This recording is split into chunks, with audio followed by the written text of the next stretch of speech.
them. What about Croc? Croc's just an animal. And animals just need traps and the right bait. I'll be fine. I love how Batman is channeling some serious Crocodile Dundee vibes here. He clearly is unfazed by the threat and knows exactly how to handle it. I kind of vibe with that thought process. He might be scared deep down, but he's hiding it because he has no choice. Sometimes in life, you just have to face the circumstances head on and keep moving forward. Words to live by. These floating platforms will support me, but will also send sound waves through the water, giving away my position to Croc. I'll need to move as slowly as possible. You know you played this game over 100 times when you don't bother moving as slowly as possible anymore. You just want to get this over with as quickly as you can. What a creative way to track down the formula in the game. There are countless threats lurking around, and you have to remain vigilant the entire time. When I first played this, I was terrified. It's genuinely pretty scary. You're in Croc's domain, and he knows it better than anyone. But of course, Batman is always one step ahead of them, as shown by the jail he placed right at the beginning.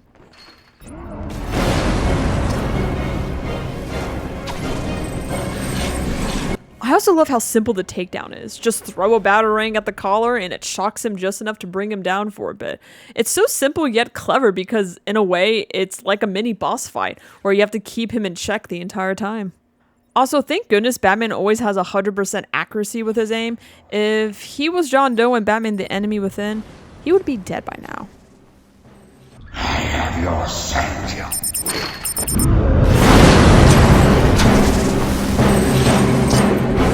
I love how the music is absolutely popping off every time Croc emerges. So good.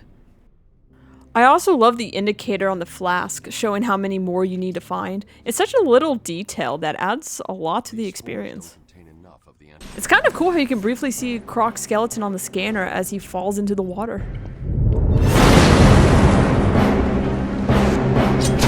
This is still the worst, when you have no idea where he's coming from and you have to keep checking behind you. You can see me freaking out for a second. It still gets me, even after all these years.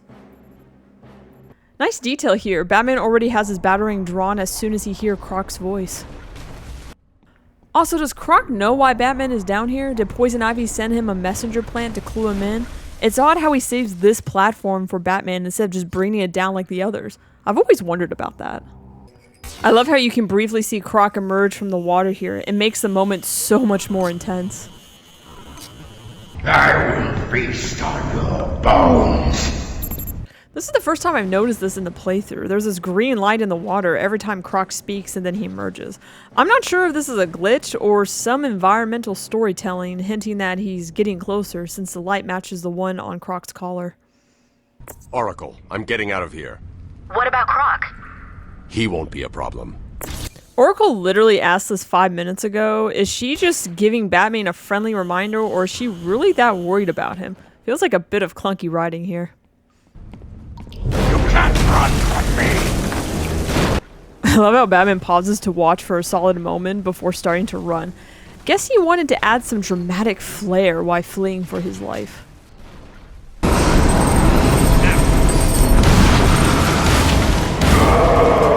I love how Batman cues us on exactly when to detonate the gel. I also really appreciate how the game doesn't hold our hand here. It trusts the player to remember that Batman put the gel down at the start when we enter the lair. It's a great example of show, don't tell, and it's such a brilliant storytelling technique, even in video games.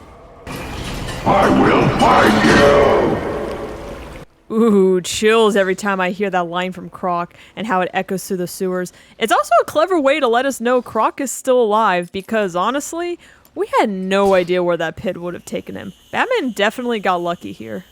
Joker says the Bat's got a storeroom or cave or something down here. No way. Joker says he's getting his toys from somewhere. Makes sense, I guess. I honestly forget how intelligent Joker is sometimes, but that's a really good point he makes. Batman has to have a hideout here, considering he's getting new gadgets from somewhere. I take it you felt that. The plants are going crazy. I'm getting seismic spikes in all locations. It's not good. It's okay. I've got the mold samples. I'm heading to the Batcave to mix up the antidote. I like how Batman is able to calm down his sidekicks and reassure them that he's got everything under control. This won't be the last time he does this throughout the series, and it really shows a bit of his character here. At last. I thought you'd never find it. Shut up, Nigma. I'll deal with your scrawny ass later. Don't you worry. Yeet. I love how you can just tear down the walls now. It's such a classic Batman move. It feels so empowering.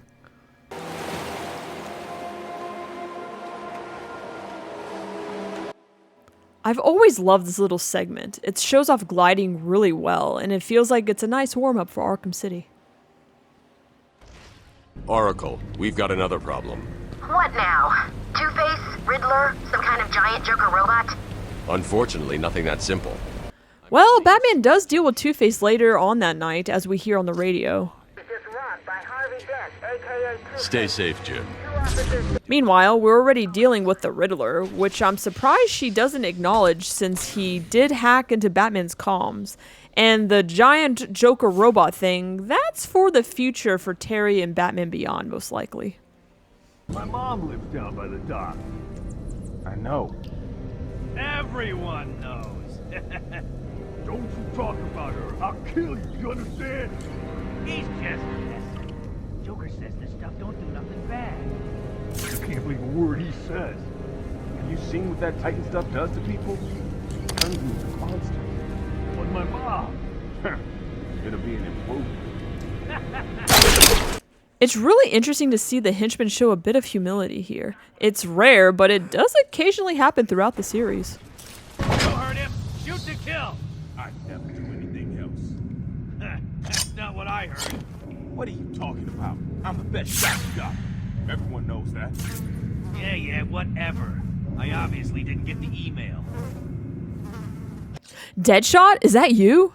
Just kidding. Don't worry. I know it's not. I just have to clarify before someone in the comments thinks I'm 100% serious. You know who you are. What? You let him get away with it? Do I look like an idiot? Yes. Yes, you do. Oh, isn't that cute? Little bats are sleeping. Someone finish him. I haven't covered these yet, but the Batman Arkham series has some of the best game over death scenes. They only get better with each game. Back in the day, it was kind of like a bingo card. You'll wonder which ones you haven't seen yet. Of course, now people upload them all, so you can watch them anytime you want.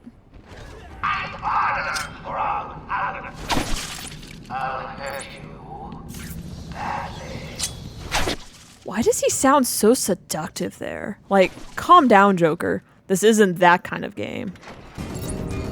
Are you worried? I think I still got my best suit. It'll never come out. Was it good soup? I said I wanted the bat stopped. No one listened. I love it when Joker sounds like a cranky housewife. It's a weirdly hilarious and it's kind of on brand for him. Imagine stepping off the elevator and seeing this. I would be like, nope, wrong floor. Honestly, this is probably one of my favorite mini-boss fights in the entire series. I love how there's barely any room to move, but you can use that to your advantage. The electric gates are perfect for taking out the henchmen, and also serves as a great warm-up for the final showdown with Joker later on. Ivy's getting stronger. I need to stop her now. I think she's still in the gardens where you left her, but she'll be in control of it now. You'll be walking into a trap. That's what she thinks. I love Batman's attitude in these circumstances. Calm, confident, and always in control. Come and find me when you're done with that raid. Ooh, it'll be fun. You can bring the wine. I'll make it happen. I freaking love Joker's digs and puns at the other villains. He does this a lot in the later games too. It's such a classic Joker move, and you could tell the writers had so much fun writing this. Every chance you kill Batman just makes me angrier.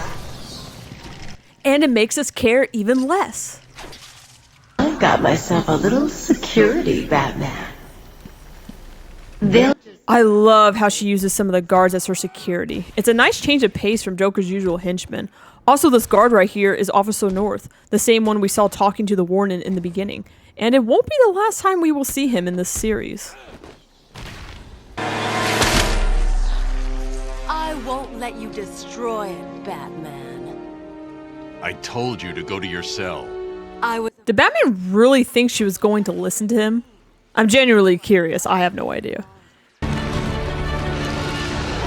the hell was that? Pretty fun boss fight, very creative, and it keeps my attention. It starts fairly simple, but then her security shows up in the second half to add a bit of a challenge. Overall, I'll say it's a solid and enjoyable boss fight through the whole series. Ah, no Batman branding on this one. Also, blink and you'll miss it. You can see Ivy shaking her head here. Like, what did you think was gonna happen, chick? You picked this fight, and now Batman is finishing it. I seriously did not add that sound in, so don't know what's going on there.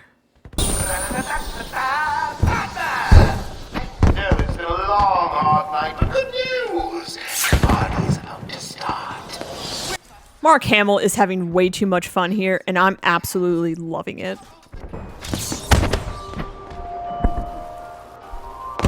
The fireworks add such a nice touch, and the song playing here is Irresistibly You by Mark Franklin. Adds so much depth. It really says a lot about Batman's and Joker's complicated relationship in the series. Okay, the monster sale sign is a pretty funny joke. It always gets me in this playthrough.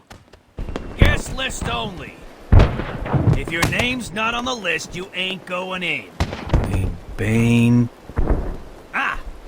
So Bane's name was on the party list. Also, I love how Batman's name is written so big on the list. It's probably so the guy couldn't forget and also read it correctly. It's a nice touch. That henchman is totally that guy in class who always had to be the last one to clap. There was always that one person.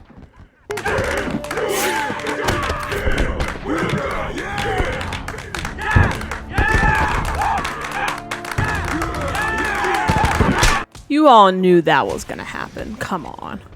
Surprise! Love the twist that he was in there the whole time. Joker really knows how to write good twists in the stories. Hint, hint. Why does he leave the door open? Me? It was your plan, you goofy clown. I really like how Joker paints Scarface here. It's such a nice detail, especially the letter J painted on his chest. We all know Joker loves to leave his mark on things that aren't his. I remember gasping at the first time I realized this Titan monster was one of the guards. It's easy to miss at first glance, but once you catch on, it's chilling. Joker really knows how to press Batman's buttons. Hopping around Harley, my hobby, by the way. For the longest time, I thought he said my Harley, not my hobby. Like he was implying that Harley belongs to him. It wasn't until I turned the subtitles on that I caught the actual line. Old pal, Commissioner. I've always been curious about how Joker managed to recapture Gordon. I wonder if he did it on the boat while he was leaving Arkham, since that would have had the least amount of security. At least that's my best guess. Get away! Batman is so resourceful. You can tell he's trying not to panic and is quickly coming up with ideas to keep the Titan at bay. So awesome. I just wanted to bring down your grim facade and for once let you see the world as I see it, giggling in a corner and bleeding. But you've denied me even that. There's a lot to unpack with that line. Joker just wants Batman to see the world through his eyes, even if it's just for once. But the sad irony is that Batman does see it. He just doesn't give in to it like Joker. He fights it. That's what makes them the perfect enemies. Encircling the tower since the... Wait, there! Joker is making his move! Where the hell do you see him in that fire, Jack? Oh, there. Yeah, when he's coming out of the fire. Okay, Jack. Okay. Showtime, Batman! What a fantastic look. They went all out on Titan Joker's design. It's so memorable, and it's such a great boss fight to cap off the final of this game. Get crazy. It's the only way to beat me. You know you want to. Once again, Joker managed to sound so seductive with his lines.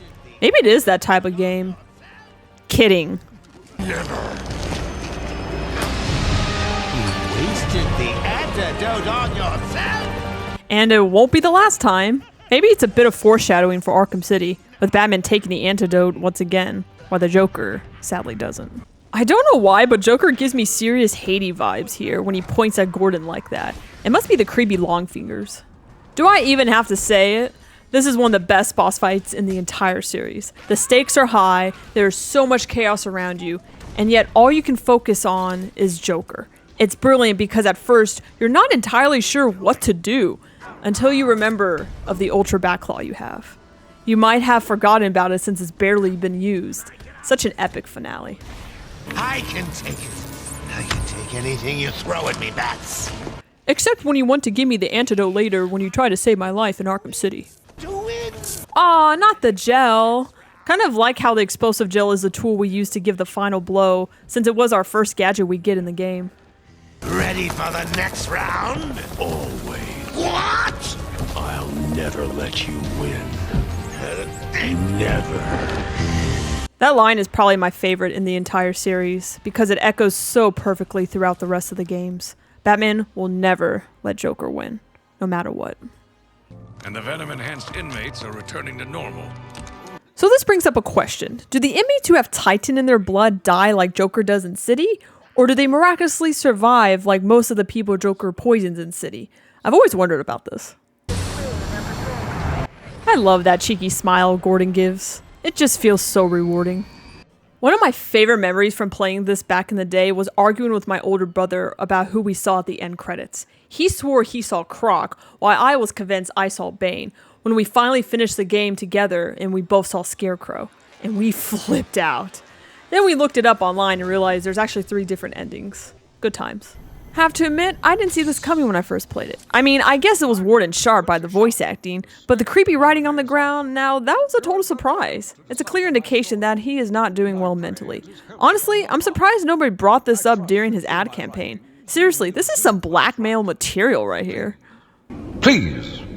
At least he says please. Implore you, continue my work. This city deserves a savior. Continue my work. I hate how he says that twice. It's not him asking anymore. It's him demanding. Sends chills down my spine every time I hear that line. You did it? You must have cheated. There is no way you could have beaten me. Cheated, Batman. You couldn't have outsmarted me. Fun drinking game idea. Drink every time the Riddler says you cheated throughout the whole series. No. I said open the door, now! Now! Down on the ground! Down on the ground!